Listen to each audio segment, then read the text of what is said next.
This meeting is being recorded.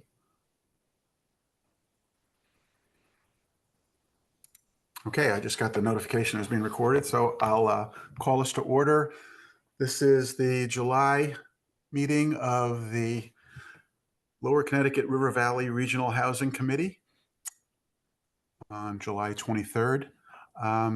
We have a pretty busy agenda today, even though that there's only a couple of items on it. The first order of business is going to be a presentation and discussion. We're lucky to be joined by colleagues from the CHFA who are going to talk about their housing needs assessment methodology.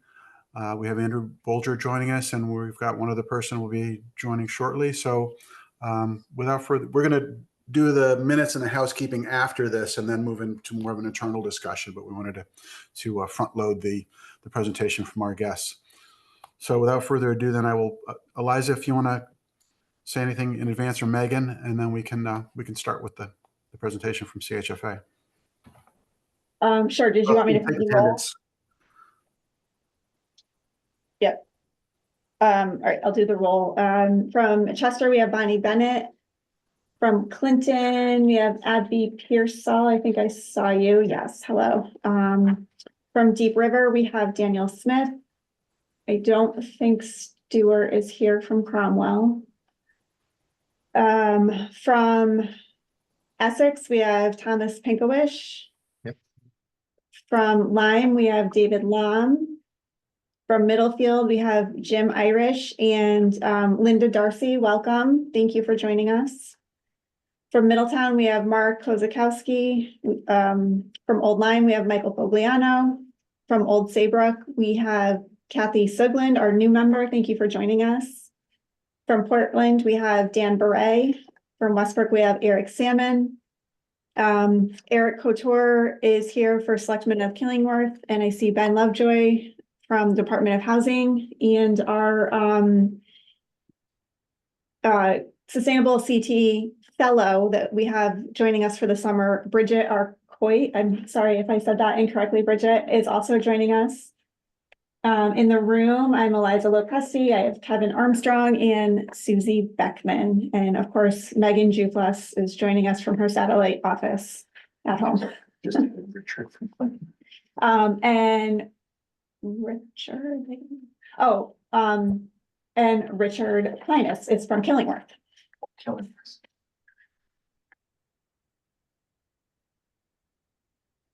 And then Eliza, did you want to do an introduction for Andrew?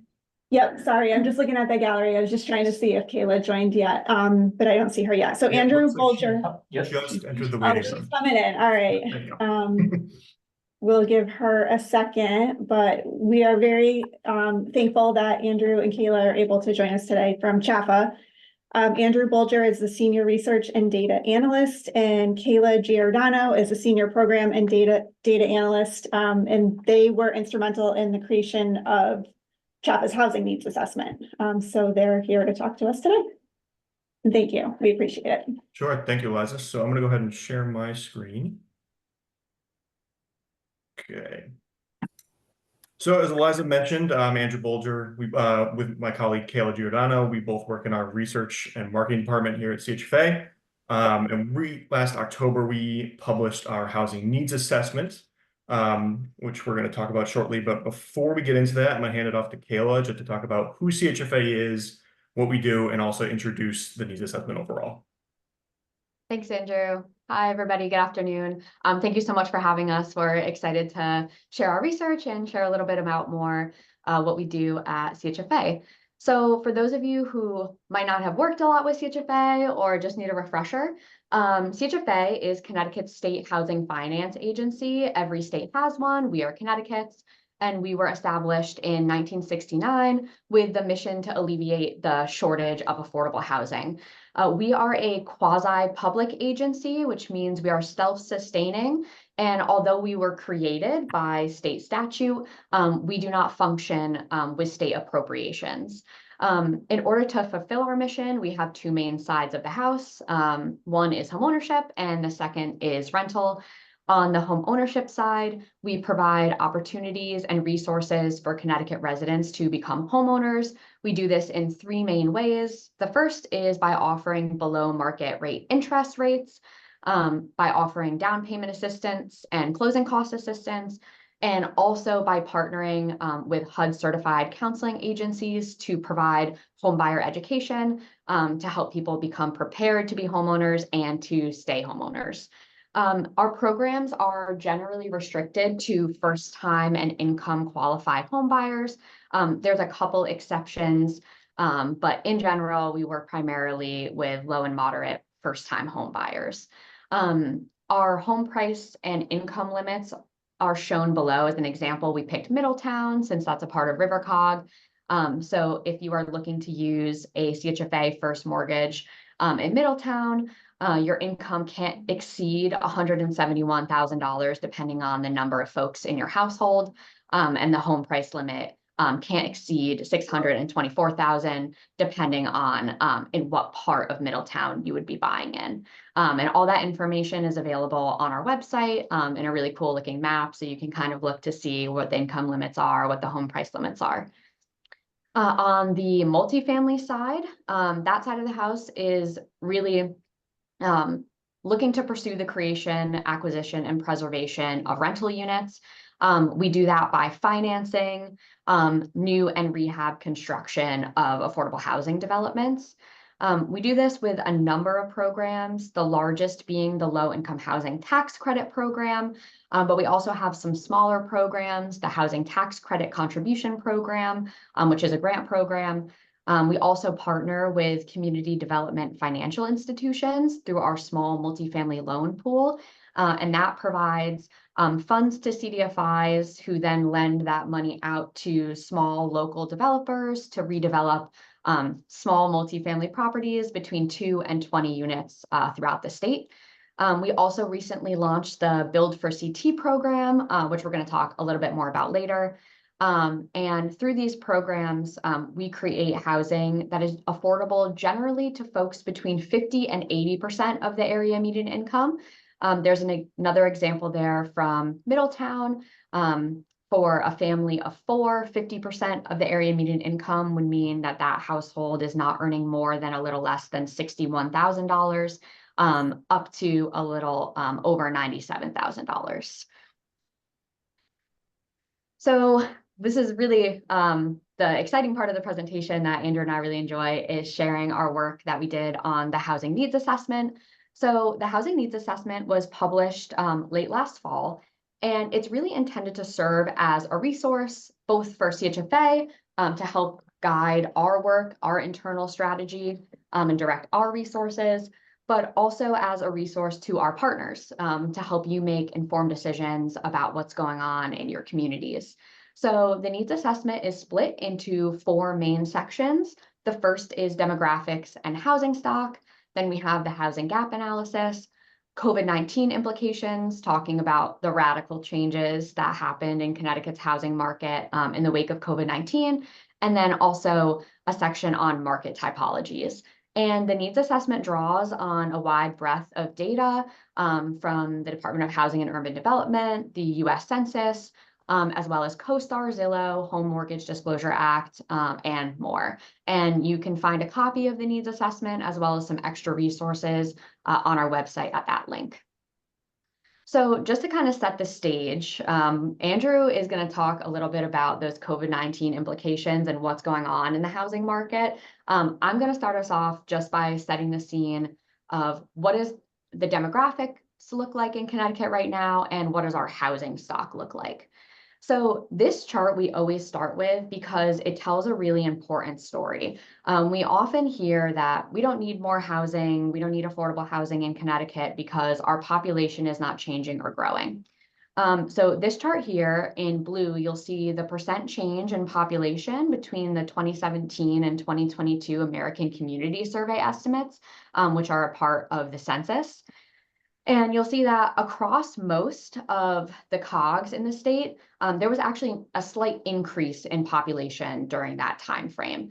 But what is really more stark is that there was large household change across every cog in the state. And so you might be asking, what is the difference between an increase in population and an increase in the number of households? So population has to do with just that 1-by-1 count of all of the people who live here, whereas households represent the number of people that are, or the number of new households that are growing. So people moving from place to place. So you would see household growth when, for example, a college graduate who's currently living at home with their parents decides to move out with some roommates. So now, instead of being one household, that's 2 households. And then eventually, when those 4 roommates decide, hey, we're going to go our separate ways, and we're each going to buy a house with our partner, now you have 4 households instead of that original 1 household with all of those roommates.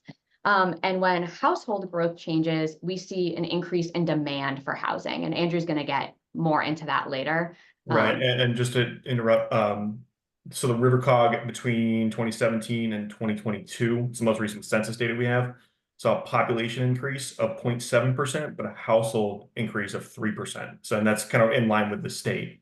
But that's the trend that Kayla's kind of talking about there. So with that increase in household growth, which naturally drives demand, we need additional housing. But when we take a look at historically what has been going on in the state with building, we see that there simply hasn't been enough new construction. So historically, we were building quite a lot of single-family housing as well as multifamily housing pre-1990. And then at the end of the 90s, there was a bit of an economic recession, which resulted in a decrease in new construction. And while we sort of started to gain back some of that building, when the Great Recession hit in the early 2000s, we saw that crater again. And we really haven't seen recovery, particularly of single-family home construction, at all since then. We have seen some rebound in the multifamily markets, which are shown on this graph here in orange and red. But those single family, particularly starter homes, have not really been growing at all. And then that has resulted in the median age of the housing stock in Connecticut being rather old. The median age of housing stock for the entire state of Connecticut is 57, which is higher than the national average of 44. It is worth to mention, though, that the River Cog, the communities within the River Cog, are actually tied for some of the youngest housing stock in the state. The median age built in the River Cog is 1973. So while it's not super new, it's not quite as old as the rest of the state. Particularly in our urban centers, you can see the median age of the housing stock in certain areas being, over 75 to 80 years old. And that naturally brings to mind concerns about the quality of that older housing stock, potential health issues, lead, and for the portion of that housing stock that is affordable and also very old, concerns about preservation of affordability. The next couple slides will just kind of give you an overview of what the housing stock looks like in your region. So this is a map that shows the distribution of total single-family detached housing stock. So that's your average suburban colonial, your single-family houses. In the River Cog, 71.6% of your total housing stock is single-family detached housing. That is higher than Connecticut at large, about 58.7%. Of Connecticut's total housing stock are those single-family homes. Then on the next slide, we'll move up to show the number of units in 2 to 4 family structures by zip code. About a little under 10% of River Cog's housing stock is between 2 to 4 units. Whereas on the next slide, you'll see units in 5 or more, about 13.44% of your housing stock in the River Cog is representing 5 or more units. And so I'm gonna hand it back over to Andrew to talk a little bit about the housing gap analysis.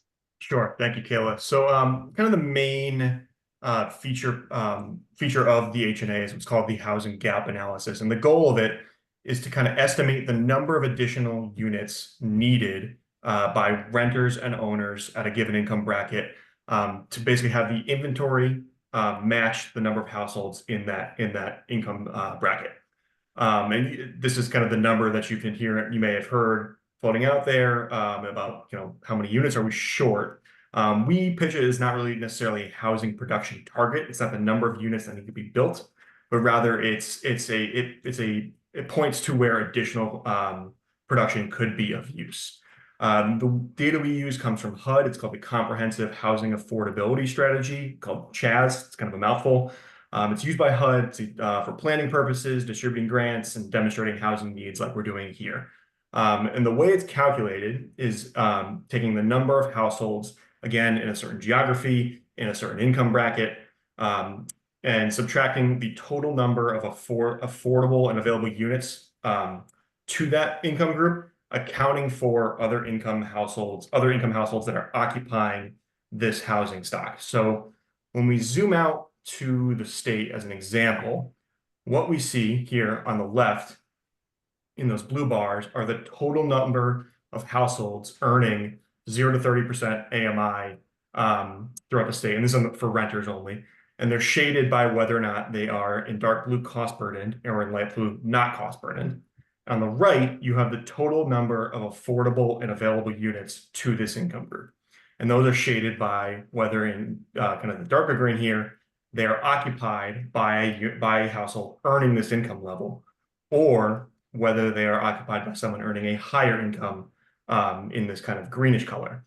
And so the way the gap is calculated is it takes the total difference between the number of households and the number of units, adding onto it the number of units that are occupied by, in this case, higher income households. So there's kind of a twofold phenomena going on here.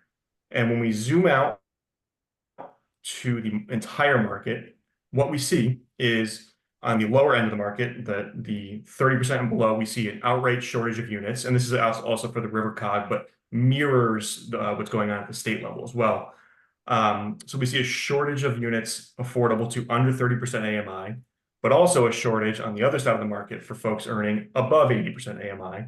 And so what that causes is then kind of a pressure in the middle of the market where, yes, there are more units available to households earning 31 to 50% area median income and 51 to 80.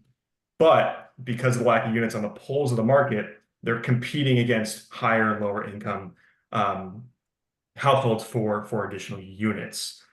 So there is actually a gap in those markets too. And so what we find in the River Cog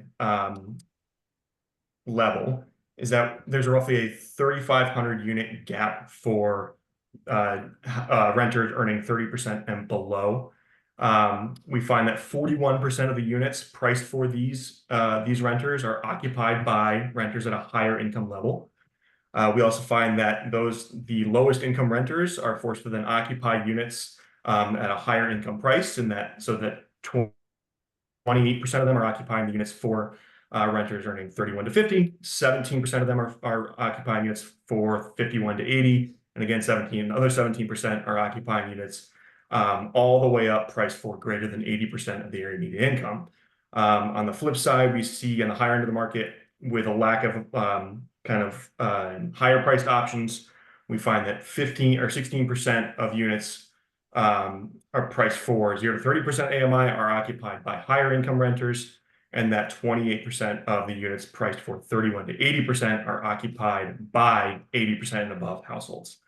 So there's a lot of numbers kind of thrown your way, but generally the phenomena we see is that, again, a shortage of units at both ends of the market leads those renters to then compete in the middle of the market and create kind of market distortions elsewhere. Any questions before I move on to the owner side? I have a question, but Yeah. you can answer it later on because it's like a general one. Historically, who's been occupying some of the 41%? which have been there? Has the same person been in that unit for 20 years, 25 years versus a recent downsizing, during Right. COVID, you sell your house. So, I mean, how fluid is that? Yeah, we don't have a good way to answer that using this Yeah. data. I mean, most renters, at least probably prior to the pandemic, wouldn't stay in their unit for too long. When we get to the owner side, it's a bit of a different story though. Yeah. Because of what we know about the average homeowner, they usually stay in their home for at least 7 years to break even on that equity point. But renters, it's kind of hard to say, right? Yeah, and I can imagine the turnover is a good indicator of current demand and, Right. maybe more of low mod income people being able to move somewhere Mhm. where they wanted to, but Yeah. it's hard to pin your number on that. Right. Let's get that data. Okay, thanks. Yeah, it's Yeah. good info though. Yeah. So, like I said, on the owner side, it's a bit of a more nuanced story. What we see is a shortage of units for folks earning 100% AMI and above of homes, and then generally a surplus throughout the rest of the market. And again, in the River Cog here, except for a slight shortage for potential or homeowners earning 0 to 50% AMI. This again goes to that story, that kind of idea that on average, a homeowner will stay in their home for 7 years, kind of break even. And so what this is pointing to is that someone probably bought their home when they were earning 75% AMI and has since seen their income go up over time. So they bought in this section here, this part of the market here, and are probably now in the 100% AMI and above section of the market and are captured in this bar here. In terms of a strategy, on the rental side, whatever we can do to increase the number of units available for this section here, but also on the other side of the market might in the long run relieve some of the pressure in the middle of the market. On the owner side, I don't know if we want to devote public resources to building more homes at the highest end of the market, but whatever we can do, I think in the middle of the market to create those kind of starter homes to continue that cycle of someone buying that home and having their income go up over time might be well warranted. So that's kind of the overall gap analysis. There's a lot we can do with it. And again, this is all available at the regional and even at the town level. We've helped some folks out in the Naugatuck Valley Cog do regional and local needs assessments. So that's something we can definitely explore. So any questions before I get to kind of more recent trends coming out of the pandemic? No? Okay. So this is, like I said, kind of more kind of current and recent trends. Looking at here is the number of 1 to 4 units home sales in the River Cog going back to 2001. Which you can see obviously is the run up to the Great Recession, kind of the bubble bursting and kind of bottoming out in total home sales in 2011, with following kind of there being a kind of general increase in overall activity leading up to 2021, where the River Cog saw 3,400 home sales, and that's the highest number your region has seen in our 20-year data set. 20-plus year data set. That mirrors state level trends. We saw 62,000 home sales statewide. That was the most since 2005. So a real kind of explosion of demand and activity for housing right around where rates were super low and coming out of the kind of early days of the pandemic when, people's preferences changed a lot. A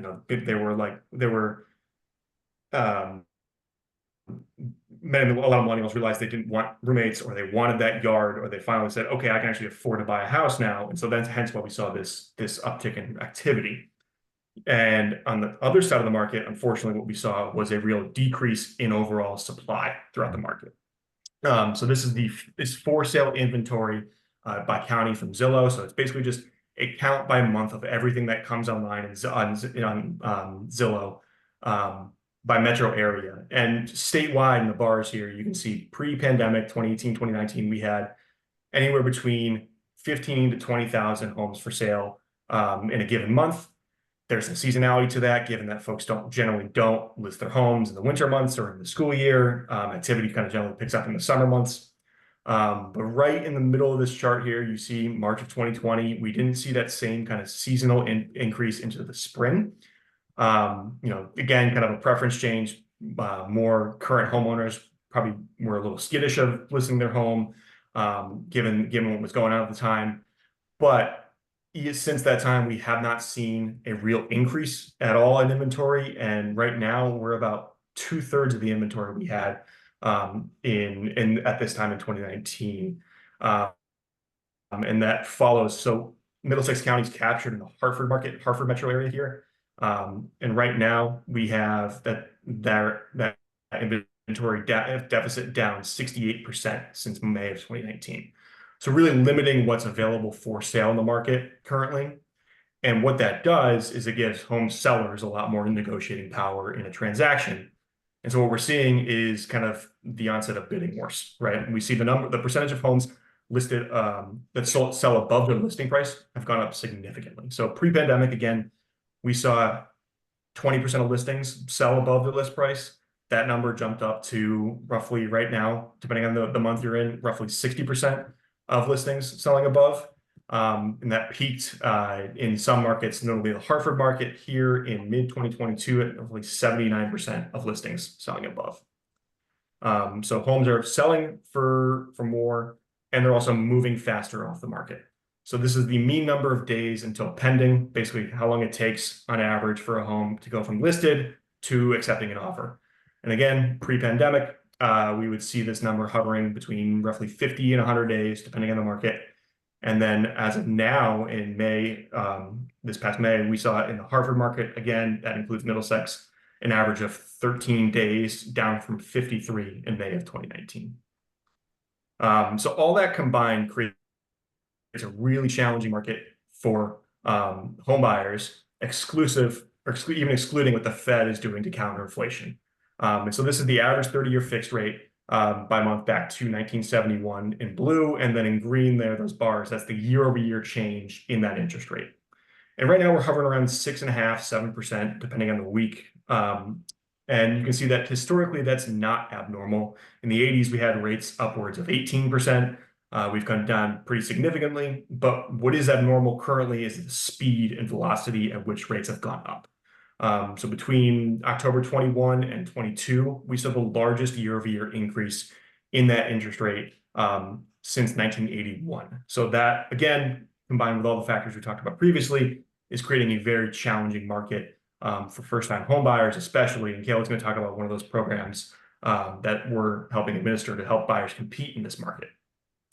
But on the rental side, because these markets don't happen in a vacuum, and Tom, this is kind of getting to your point earlier. Over the course of the pandemic, we saw rental vacancy rates kind of crater as the single-family market got noticeably hotter, potentially locking in folks who would otherwise be homeowners into their rental unit, kind of decreasing that churn. And so pre-pandemic, you can see both in Middlesex and Connecticut at large, rental vacancy rates hovered around 4 to 5%, depending on what time frame you're looking at. Right around the start of the pandemic, those rates kind of were cut in half, right around 2 to 3%, and we're still not really back to pre-pandemic levels of vacancy. And what that does, similar to the inventory constraints we're seeing, is it gives landlords a lot more negotiating power in any kind of transaction, which is leading to pretty significant year-over-year rent growth numbers.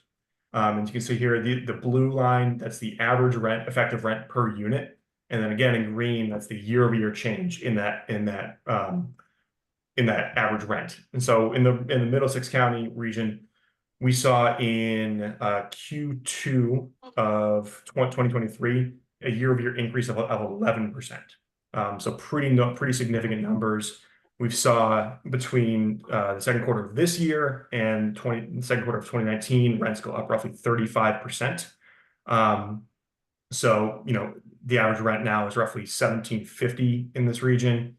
So really significant kind of need for additional affordable units. And, that's obviously a lot of kind of doom and gloom and bad news. But I think there is kind of a silver lining and some hope down the road. And so you look at this number, the kind of rent growth numbers, we can see it's coming back down to, roughly 2017 levels. And the Fed watches this number pretty closely. Their inflation estimate, about a third of it is made up of right now rent increases. So as this number continues to come down, and we're already starting to see it in some of the Fed's public comments. They're more and more likely to take their foot on the off the gas, potentially introduce some rate cuts towards the end of the year. I think we're projected for at least one, probably two rate cuts before the end of the year. That may make it more attractive for existing homeowners to list their home, even if they have a 3% mortgage rate. A 5.5% mortgage rate might not be that big of a jump for them. That way we can probably get some inventory back on the market. Prices might start to moderate, and we may even see some of this vacancy numbers start to creep back up as the market kind of cools a bit more. Andrew, I also always like to add in on this slide that what we're talking about here is rent growth, so like a year-over-year increase. But I always like to point out that just because we're seeing growth slow down, it doesn't mean that rents are falling. Right. And so people are still dealing with the impacts of that exponential year-over-year rent growth that we saw post 2020. So the affordability is really very much still a part of the equation. And then I also just saw that Carla put in the chat, she's asking what's the median rent in the region. And I believe it's as of the second quarter, about $1,750 a month. Right. So, overall, we're seeing pretty significant demand for affordable homeownership programs, and also, ways that we can get more rental units online. So I'm going to hand it back over to Kayla to kind of talk about two programs we're using to address this need. Thanks. Okay, so the first program that we are administering on behalf of the Department of Housing to try to increase access to homeownership and overcome some of those barriers to entry that Andrew was talking about, to allow particularly first-time home buyers access this really hot market, is Time to Own. So Time to Own is a down payment assistance loan, but it is a subordinate loan with a 0% interest rate and no monthly payment required. The way that it's structured is that every year of the loan, 10% of the principal balance is forgiven annually until the loan is completely forgiven on the 10th anniversary of the origination. So if you were in your home for 10 years, you would not need to pay back this loan. But if you sold your house after 5 years, you would be required to pay back upon sale. The loan amounts are up to $50,000, and how much you get depends on a number of factors, including how much the house price is, what additional down payment you're contributing, as well as the opportunity designation of the town in which you're purchasing the property. So higher opportunity areas are eligible for up to $50,000, whereas lower opportunity areas may only be eligible for up to $25,000. And if you're interested in seeing what communities fall under those different opportunity designations, we have a map on our website that allows you to do so. And we can even drop that link in the chat before we leave today so that folks can explore that. The State Bond Commission has already allocated $105 million to Time to Own. And the most recent budget includes an additional $150 million for the program over the next biennium. Time to Own just celebrated its a milestone last month. We've helped over 4,000 first-time home buyers purchase under the program. The average assistance amount is around $30,000. That makes sense because based on the location requirements, you're either getting $50,000 or up to $50,000 or up to $25,000. In the River Cog specifically, we've seen 197 closings under the program with an average assistance amount of just over $35,000, and over $8 million of TTO funds have been reserved for the River Cog region. I'll direct your attention to that box on the left side of the slide that I think really emphasizes the impact of Time to Own. So in that second column there, you see Time to Own versus the third column, non-Time to Own. So median borrower income for the time to own program is about $15,000 less than CHFA borrowers who are not using time to own. So this program is helping lower income residents access homeownership that they might otherwise not be able to without this forgivable loan. The median sales price of the properties being purchased by time to own borrowers is quite a bit higher than borrowers who are not using time to own. So in addition to helping lower income folks access the market, we're also helping them compete with those higher home prices that Andrew was talking about. And what's even better is that even though they're buying a more expensive home, their median monthly payment amount, that mortgage that they're paying, is actually less than someone who is not using time to own. And that's because that 0% interest down payment assistance is helping lower their principal balance. And then we also, of course, at CHFA have lower interest rates for these programs than they would get at, a traditional bank or under a different program. That really helps to drive down that monthly payment. And that's really important because, as Andrew mentioned, buying a home right now is really competitive. And at the same time, rents are really high. And when you're renting an apartment, you don't have that stable housing cost year over year. Most people are not going to have their landlord not ever raise their rent. And so if we are allowing folks to access homeownership and have that stable monthly housing payment that isn't going to change unless they sell their house, is really critical to helping prevent housing instability and also help these folks to build equity in their homes. So that's one program that we're using on the homeownership side.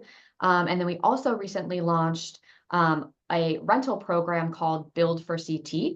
And the goal of this program is to really address what Andrew was talking about in earlier slides, help relieve some of the pressure in the middle of the rental market by increasing the number of rental units affordable to moderate and middle income markets. So a lot of the rental financing that CHFA has done in the past is really targeted towards extremely low income folks, people who earn under 60% of the area median income. And that's programs like the Low Income Housing Tax Credit Program, the HTCC program. Build for CT is different because the target population for these units is those earning between 60 and 120% of the area median income. And so these loans are structured as construction to permanent and permanent only loans with interest rates of 1 to 3%.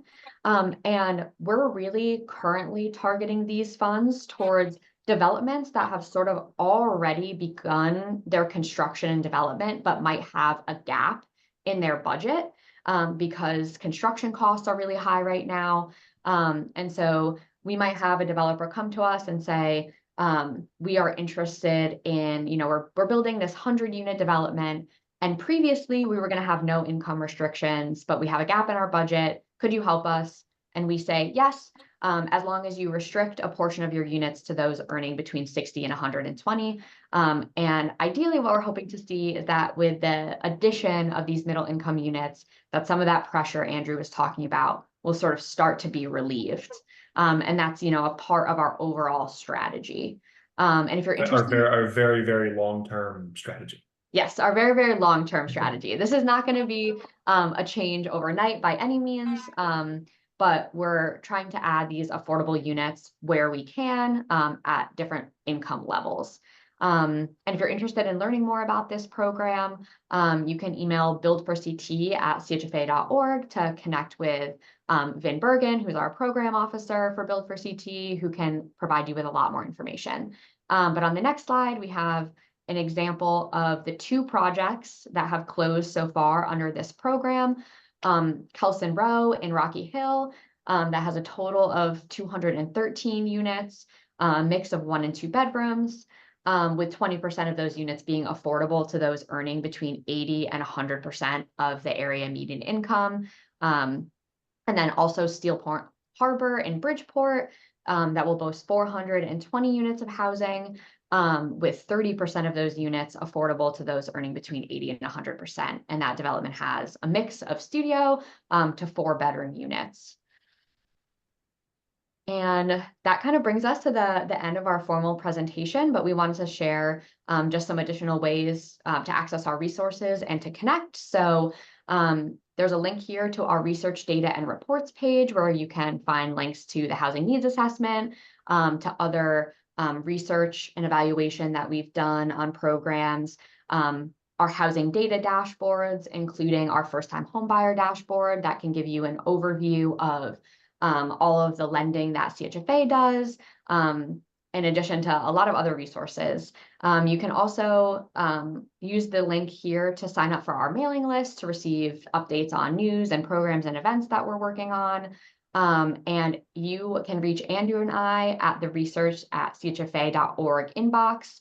And we also have a really amazing marketing team. So if you or any of your member towns are interested in sharing resources, sharing CHFA's resources to your residents or to your boards, then you can reach out to marketing@chfa.org for more information there. And we would be happy to take any questions that you might have.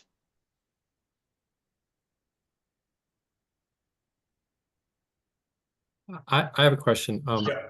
So my towns and a number of towns here are under like 7,000 population.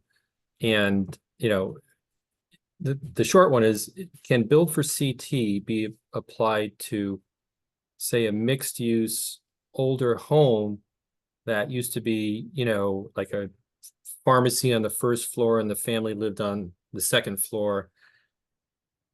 And we want to rehab these kinds of homes and make 1 to 2 units of housing, or retain, say, a mixed use on the, you know, commercial purpose on the first, but have a rental unit on the second.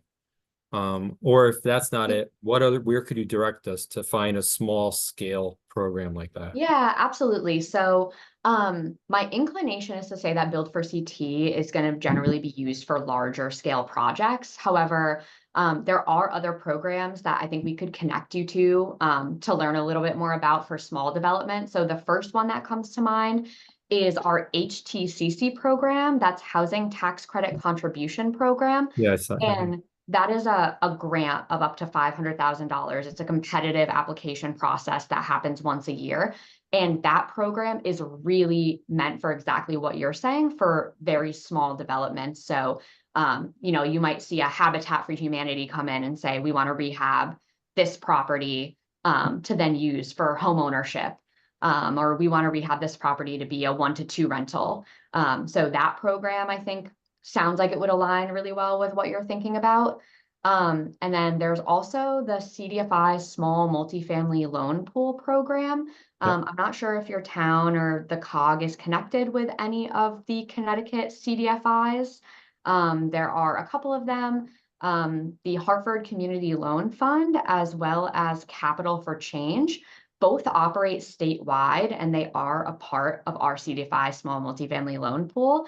Essentially, we provide funds to the CDFIs, and then they work with local developers to rehab small properties between 2 and 20 units. And so that might be something that you might want to explore as well. And if you're interested, we can definitely connect you with those organizations. Excellent. Thank you. Someone else had their hand up. Yeah, it looks like Michael asked a question in the chat. Under the Build for CT program, are the units set aside as affordable protected by deed restriction or other means? Yes, by deed restriction.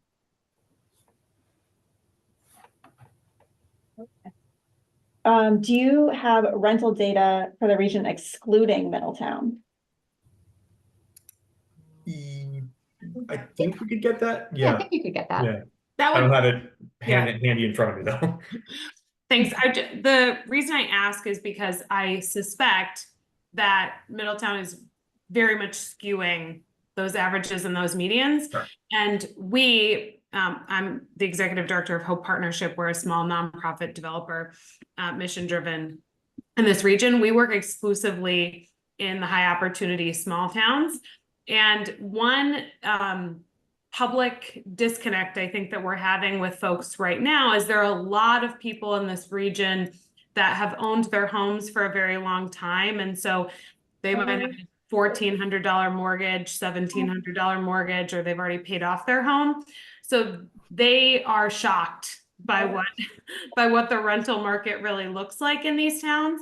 And I suspect from sort of the information we have and the data we have, that the number is much higher in terms of what the average and the median rents would be in the region if you exclude Middletown. So it'd be very helpful for us to have that for our sort of PR purposes.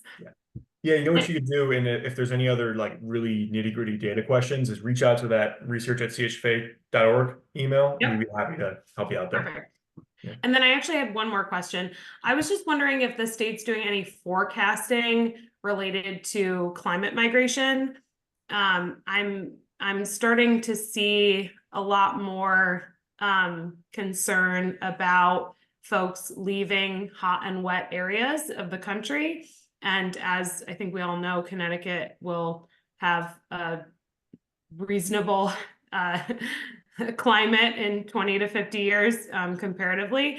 So I have started to see sort of rumblings around what both our population will look like and also the housing needs might be. So yeah, that's a great great thought. I'm not aware of the state state of Connecticut at large talking about those, although we have those kind of conversations off the record. And you're right, Connecticut, 20 to 30 years from now might have one of the more habitable climates in the US. So it's definitely something to consider.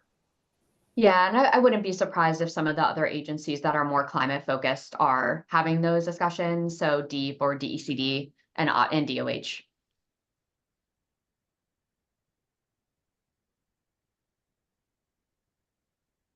Any other questions we can answer? I just had one question, that was just to make sure that this great presentation will be available to Rivercog. You're going to be sent out. So there's a lot of information flying by that I would like to have. I did look at your needs assessment, but I also think that your presentation helped extract some of that data. So that would be helpful. Thank you. I sent a version to Eliza and Megan earlier, but I actually made a quick revision on it. So I'll send an updated version. Great, thank you. Yeah. I'll send it out shortly. This was great. Thank you very much. Thank you for having us. Yeah, you guys did a great job. And yeah, as Andrew said, we're always available. So that research@chfa.org is the best way to reach us. And we've collaborated with a number of other municipalities and COGS. So we're really here to be a resource. I certainly can, and it's fine. Yeah. So if there are no more questions, thank you very much, Andrew and Kayla. This really was informative, and I wouldn't be surprised if you get hit with some follow-up questions on this after the fact. But it's good to know you're up there. Right. Well, thank you for having us. Great, thank you for having us.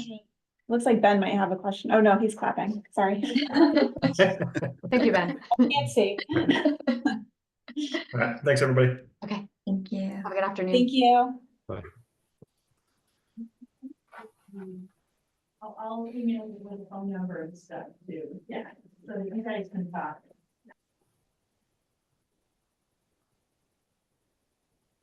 Okay. I was going to ask if the Rivercog office could mute. Okay. That's great. I thought it might have been on my end. So that really was informative, and I just want to thank Megan and Eliza for keeping this series going. It's been Great. It's really been the center of our agenda. It's been awesome all the way along. More to come. Okay, so to keep us moving for a 3:30 adjournment, next up is approval of the minutes from the June 25th meeting, which was our workshop. The brevity of the minutes belie the amount of work that went into it, both in terms of the amount of reading that everyone did in preparation for it, and even more so the amount of preparation work that was done by Megan and Eliza and the folks at Rivercog. But with that, I will entertain a motion to approve the minutes of June 25th, 2024 for discussion. So moved. David, is there a second?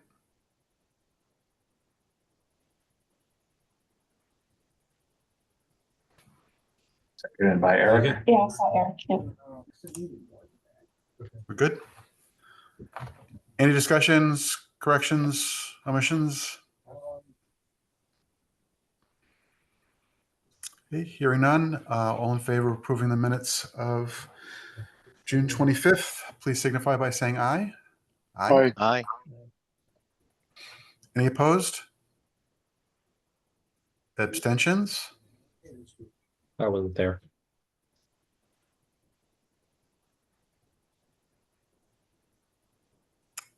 I saw Eliza recorded that, so I think we passed unanimously with one abstention.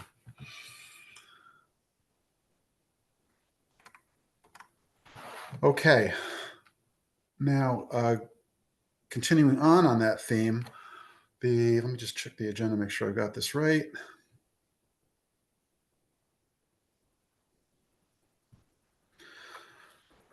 So following up from the workshop last week, there was a lot of information exchanged. I thought it was a really good discussion.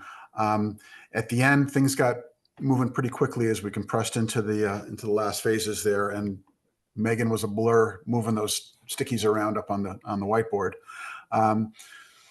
But I know that the folks at RiverCog have continued and sort of condensed the outcome of that meeting. So we're going to just run through a quick update and a very brief summary of where we got to, and then look forward on what's next for our regional housing needs assessment.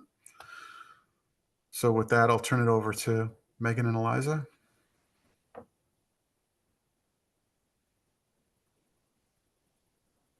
I think, There we go.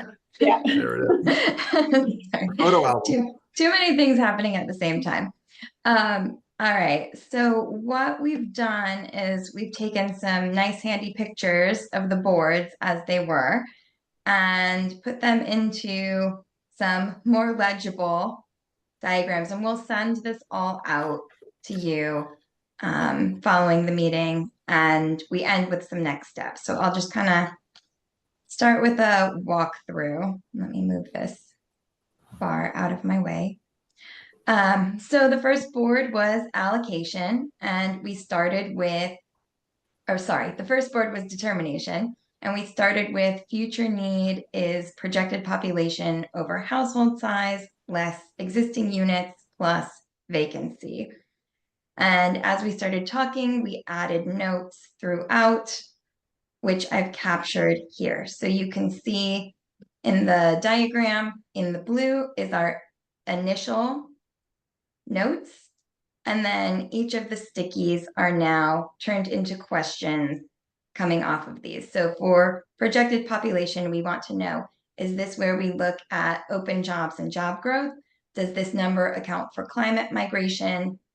Is homelessness accounted for in the projected populations? And how are we defining homelessness? For household size, we're looking at how we're going to measure household size. Is it going to be one average applied throughout? Are we going to do different life stages? How are we breaking that out?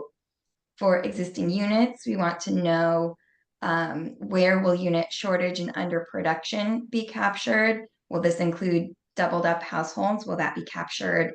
Does it include seasonal units? And what about uninhabitable units? Will those count towards our existing supply? And as for vacancy, we're adding it to the end. We know we had that range between 2 and 8%, and we noted that we could add to the vacancy rate for potential undercounts in these various categories. A larger question that was asked of the group was, what do we want our community to look like in the future? Because this is pretty much capturing existing conditions projected out. So are we going to make adjustments for things that we want to see going forward, as opposed to just what is projected currently? And another question, at what point are we going to break out the income brackets, which I think is very relevant to what we heard from CHFA today. The next board was allocation. So we started with some of our common findings across our case studies, future needs being distributed via population growth, transit, and what ended up being activity clusters. And then we had this box over here for adjustments. similar to above, I added all of our sticky notes in here, which looks much less chaotic. So we still have future need goes into population growth, transit, and activity clusters. Transit, we need to decide whether this is rail, bus, or both, and how we're going to define those. The activity clusters, we talked about access, whether we're distributing by income level in the activity cluster, whether we can analogize the activity clusters to the urban growth boundaries. We're looking for areas with jobs, amenities, and services. And how are we going to define each of those things? And then for our adjustments, we talked about buildable land, possible adjustments for group quarters, such as universities and senior centers, infrastructure, homelessness, and equity, whether equity should include cost burden or just AMI, or if it's adjusting for only existing share of units in the different income brackets. And then the last board was local accommodation. I didn't feel that it was necessary to do a special diagram for this since there are only 3 sticky notes. And because this isn't going to really be formulaic, it's going to be more recommendations coming out of the group. So for next steps, we've already started looking into data points and consolidating some of these items from our discussion. We're taking all of this feedback from the first workshop, and we are going to eventually turn it into a formula that resembles what we looked at for our case studies. So we'll have a determination formula, an allocation formula, and then, as I mentioned, we'll have some recommendations for local accommodation, but that's not really a formula that we're looking at the regional level. And then for each point in the formula, we are exploring what the available and reliable data sources are. And depending on what is included or not included in the available data sets, we may provide recommendations for adjusting the inputs to the formulas. And the ultimate goal is going to be making sure that we're addressing all of those points that you've brought up through the first workshop. And then in September, when we have our next in-person workshop, we're going to do a presentation that walks through the whole process, start to finish, of how we took these inputs and turned them into formulas with the data that's available. And then, we might do a case study example for what some inputs in that formula might look like.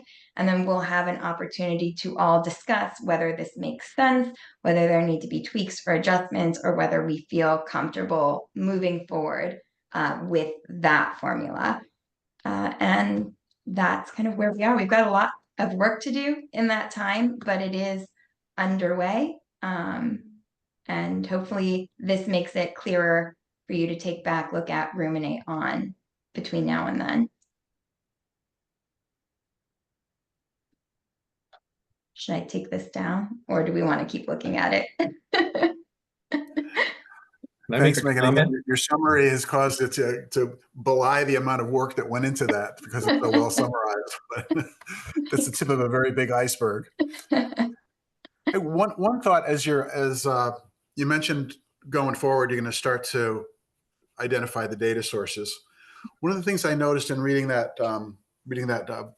document you sent on the CHAFA methodology, some of their data sources were by town, some were by zip code, some were by census tract, some were by county, some were by COG. So I don't expect an answer to this, just an observation. It might be a challenge to try and normalize all those to where I guess we're eventually aiming to each municipality for an allocation. So within the political borders, not the municipal borders, not census tracts or zip codes, because that's where if the solution is going to be substantially zoning based and other factors that are under municipal control, then I don't know what the course is, but I think we're going to have to get there somehow.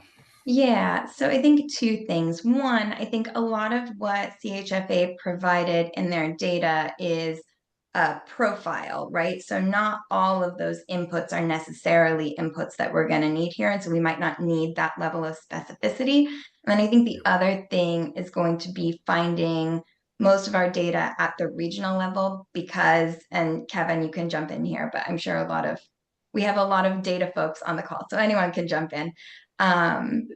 But using the regional data sets, because we're doing the projection or the determination at the regional level, and using the larger numbers will give us better accuracy as opposed to trying to do smaller data sets with, accounting for margins of error that might wipe out the entire data set.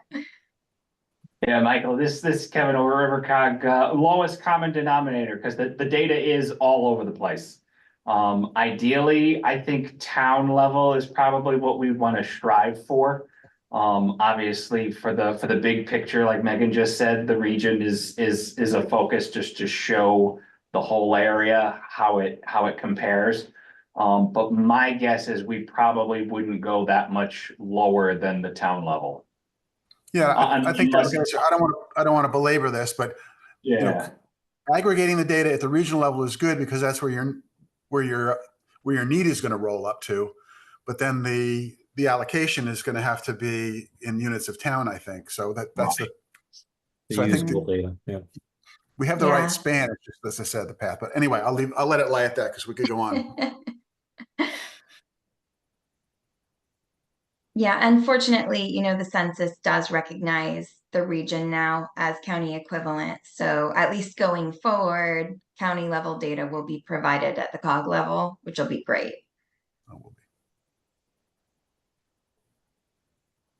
Can I make a comment? Mm. I wasn't there last month. I'm really sorry I missed it. That was day 3 of me self-testing for COVID. Oh, And the good news, it wasn't COVID. The bad news, it was Lyme disease. So I could have been there. I can't spread Lyme disease, but I didn't know that. On I think the other slide where you had up above, allocation? yeah, and then okay, yeah, just down here. Okay, so it says future need. Based on what I heard from CHFA today, Mhm. they kind of emphasized the importance of household change. Mm-hmm. And if we say, as a suggestion, modified population growth and change it to population change, because it's not just whether it goes up or down, it's, do we have more older people, younger people? It could be, the growth could be 0, but it could change tremendously. And then the other thing is on that last section where you insert household change, which they seem to say that has kind of a bigger impact on demand for housing. That's the notes I took. So I don't, you Yeah. can talk about that and do whatever. I wasn't there, so I hate to jump in at the end, but. No problem.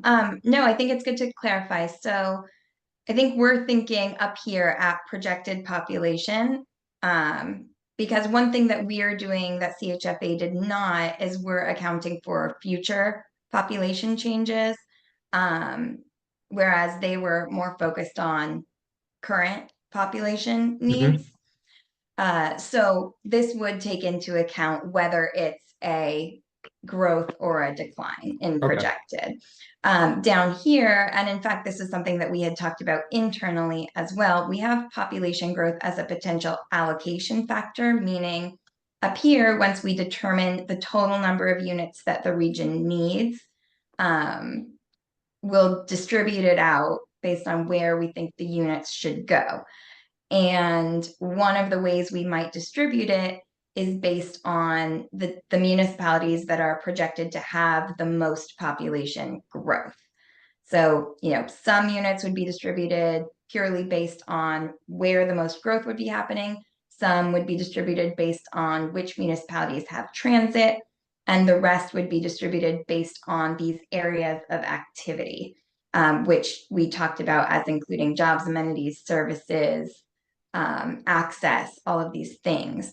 But internally, we talked about maybe using population as opposed to population growth and look at existing share of population instead of projected change in population.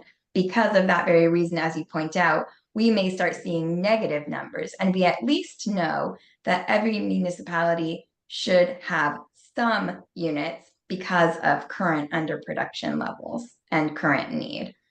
So, if we did just population growth and a municipality had negative growth and no transit and, you know, a low score for activity clusters, they may see negative units or no units once we started plugging things in.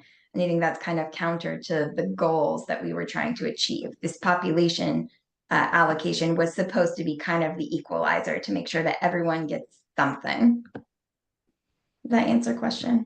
Yeah, thanks.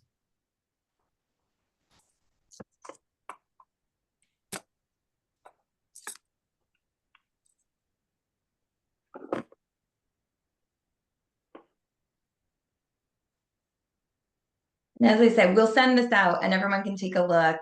We do have the recording of the last meeting as well. If anyone wants to pop some popcorn and watch a very hectic scene. But yeah, if any thoughts come up as you look through this, please send them our way and we'll be working behind the scenes on it between now and the next meeting. Do we know the schedule for the rest of the year for meetings? Because I'm really bad about missing dates and not knowing. So they're always going to be on the 4th Tuesday at 2 o'clock. And then our next methodology, we do the methodology workshops quarterly. So the next one will be September, and then the last one will be December. And we know that the state is now planning to have their lit review, I believe, completed for their housing needs assessment study in, I believe, September. So we're kind of neck and neck at this point. And our goal is to have a report and a recommendation for this written out by our January COG meeting so that we can present it to the board.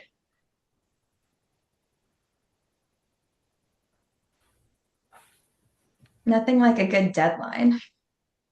Say good luck. We'll help. You guys are awesome. At our last COG meeting, I was singing everyone's praises because we had just come off of doing the methodology workshop and I was like, this is my favorite committee. You guys are awesome. So we gave them homework and they still showed up.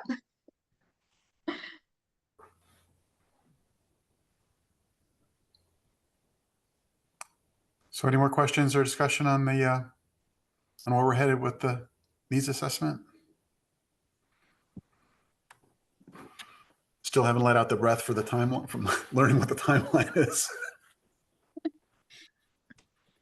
We got a great start. Okay, so that brings us to next month's meeting, which is going to be on August 20th. Did I get, nope, 27th is the fourth Tuesday. I'm writing them all in now. Yeah, and I think we'll be good up until I was doing this for another committee I'm involved in, and that was looking at a fourth week. So the fourth Tuesday in November falls on Thanksgiving week, and the fourth Tuesday in December is Christmas Eve. So we're probably going to need to make some adjustments there. But I think we already did. I have a schedule for the year that we had approved last year at some point, so I can resend that out. Thanks, Eliza. I should have known you'd be a few steps ahead on this one.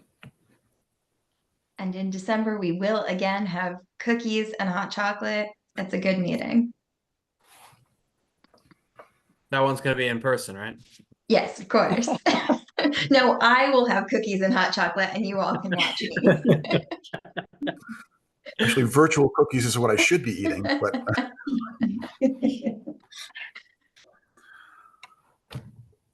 okay. Any prep for next meeting that we need to be thinking about for the group, Megan? I think. Oh, okay, good. We'll continue our speaker series and won't have a workshop. Okay, if there, I think we're ahead of schedule. And thanks to our Chafa people for actually, that was a lot of information in a short period of time. That was super, Megan. So please convey the gratitude to the group. Absolutely. And my own personally. So I And think, And research at CHFA will be, .org will be our friend, I think. Very much so. Absolutely. Ben, I just want to put a quick plug in outside of the agency, but something that's going around that I will be presenting as a representative of the agency is on September 11th of this year. The CCAPA is hosting a housing forum that's designed for municipal leaders, CEOs, planning and zoning officials, and anyone else who's interested in housing. It will have a couple of different workshops. There's a couple of, active ones where people sit down and sort of talk about specific projects and such. And then it's all getting kind of narrowed down, but I'll be presenting on some of the technical assistance programs that we're offering across the state that are either supported by the Department of Housing and or hosted at the Department of Housing. It's something to kind of commit to. It's I think a full day conference. So that's why I promised Emmeline Harrigan, who's putting it together, that I would let people know where it was appropriate. And also a small plug to find out kind of where I stand as far as the technical assistance program. Did get engaged by one of the towns here in River Cog, which is very exciting because you're the only cog that I don't have a town in right now. So I'm hoping to move forward with that, but just want to commend everybody for the excellent work they're doing over here. And I appreciate you opening the door to allow me to virtually visit these meetings. So I appreciate that. So Ben, could you Thanks, Ben. send to the River Cog the information on that rather than, because I'm trying to think about, that sounds great. I think there'll be several people in Chester who might want to attend. But if you could send the invitation or the information on how to sign up to Megan, thank you, Megan. That would be great. I just also wanted to report that the Chester, the initial sort of meet and greet meeting for the Chester Affordable Housing Committee.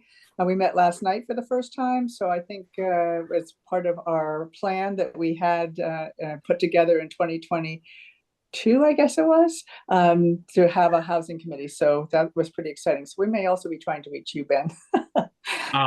Spoiler, the town of Chester was who I received. Pat's already on it, I'm sure.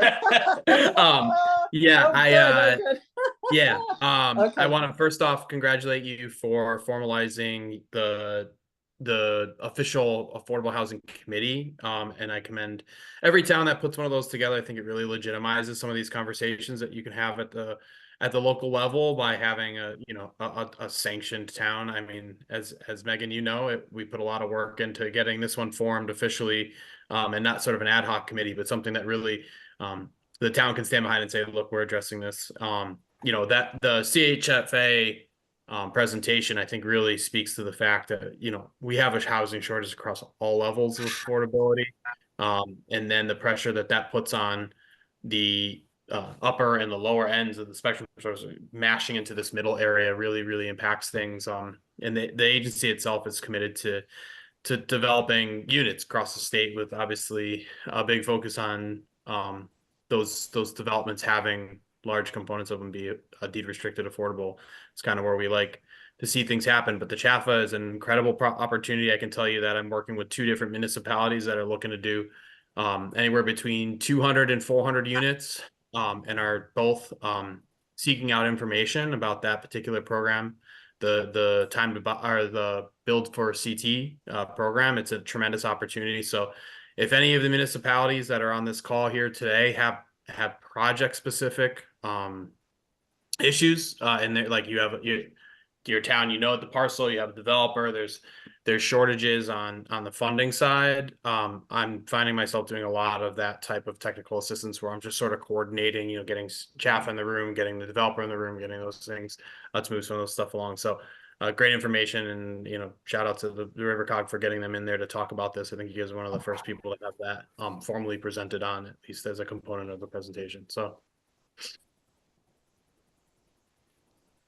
And Ben, I think I'm on your panel. We're gonna be. Yeah, I didn't want to say nothing, Megan. I was, I wasn't sure. I'm not sure if you had gotten the official ask, but the panel that I believe that we'll be on, I talked to Emmeline this morning via text, is going to look at the 3 different ways that state agencies, government agencies, and then sort of agency adjacent type places like the housing opportunity centers and the housing collective, how there needs to be a multifaceted approach to addressing the housing shortage in Connecticut. And I'm excited to be able to kind of talk about that as part of what they're calling the next steps. And we all play different, very, very different positions in the game. So excited to do that with you, Megan. It'll be like old times. Yeah. Yeah, we can. And for this group, I'll be talking about what we do. So if you want to hear me talk to other people about how great you are, it's a good session to come to. Yeah. How do we get more information on that? I'll send it out. Okay. Yeah. It just sort of officially it's been in the planning phases. I've been talking to Emmeline, who's sort of been the lead on the planning on this. It just really got sort of solidified in the last few weeks. And so they're kicking things out. They're looking for RSVPs right now. I think the sort of goal, at least when I talked to Emmeline, was that, you know, we would get obviously representation from every municipality across the state. We know that's a stretch ask for most. But if the representation, the sort of ideal package would be like a volunteer, someone working on the P&Z, and then like a CEO or a town manager or someone sort of adjacent to that, because this is going to be tailored to be looking at the boots on the ground components of what the like P&Z and the volunteers have to do, but also like why the leadership component of it, and having a CEO who's empowering the staff and empowering their volunteers to reach out and do this sort of stuff. Why that's also really critical too. So it should be a really nice blend of things. For the planners on the call, you get continuing education for those who need to keep their certification. So that'll be nice too. I believe that just got approved as well. So all good stuff. And excited to present in there, and excited to tag team with you, Megan, on talking about this stuff. And so we'll probably connect sometime soon. But again, just want to commend all of you. This work is really hard, and it takes a big commitment to it. And I just appreciate every one of the volunteers and every one of the like official staff people that are out there doing all that.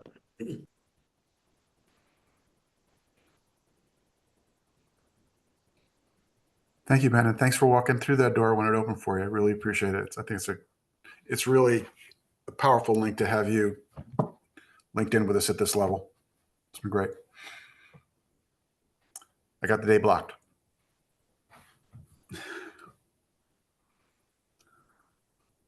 Okay, anything else for today? If not, look for a motion to adjourn. Motion adjourned.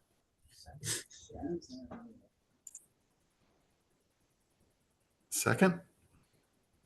Actually, there doesn't have to be a second for a motion to adjourn, does there? Actually, there does. There's no discussion. So is there a second for the motion to adjourn? I'll move and pass Thank you, absence. Bonnie. I'm going to go back and look at my Robert's rules. Anyway, there is no discussion. So all in favor of adjourning? Aye. Aye. Aye. Thank you. Any opposed? We are adjourned. Thanks, everybody. Thanks. Have a good one. Thank you. Great. Thank you.